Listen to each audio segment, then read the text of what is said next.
Kejaksaan Tinggi Sulawesi Barat menetapkan mantan Kepala Balai Lingkungan Hidup Sulbar sebagai tersangka atas dugaan kasus korupsi tutupan lahan mangrove di Kabupaten Pasangkayu tahun 2016.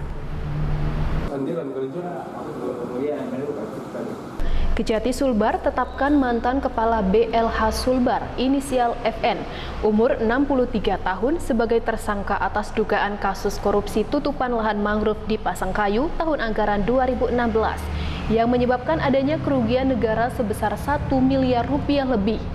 Namun lantaran dalam kondisi sakit, tersangka menjadi tahanan kota. Tersangka FN bertindak sebagai KPA dan PPK saat melaksanakan tugasnya diserahkan kepada tersangka N dan menandatangani SPK dan kontrak tidak sesuai sebagaimana mestinya. Serta ditemukan pembayaran pekerjaan dilakukan secara melawan hukum. Beberapa tanda tangan cek dari direktur penyedia dipalsukan dan menggunakan tanda tangan asli tanpa sepengetahuan dari direktur. Asisten Pidana Khusus Kejati Sulbar Ferry Mupahir mengatakan, alasan penahanan kota terhadap tersangka FN adanya permohonan penangguhan dari penasehat hukum FN dan menjamin tidak mempersulit persidangan. Berdasarkan rekam medik dan surat keterangan dokter bahwa tersangka mengidap penyakit infeksi paru-paru, hiperkolesterol dan hiperurisemia yang membutuhkan perawatan secara intensif.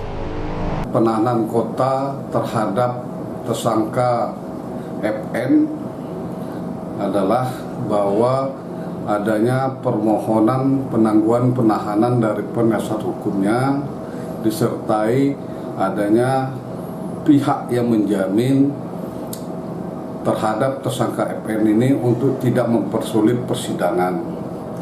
Alasan yang kedua bahwa tersangka FN ini sudah berusia 63 tahun, sudah usia lanjut.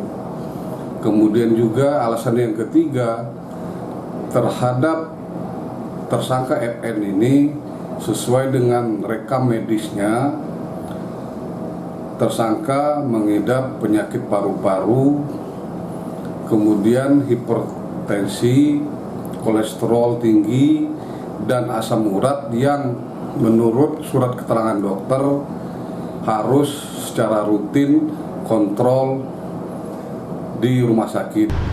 Perbuatan tersangka telah melanggar Perpres nomor 54 tahun 2020 tentang pengadaan barang dan jasa pemerintah dan peraturan perubahan. Berdasarkan hasil audit BPKP terdapat adanya kerugian negara sebesar 1 miliar rupiah lebih. Dari Kabupaten Mamuju, Abdul Jalal Ainus melaporkan.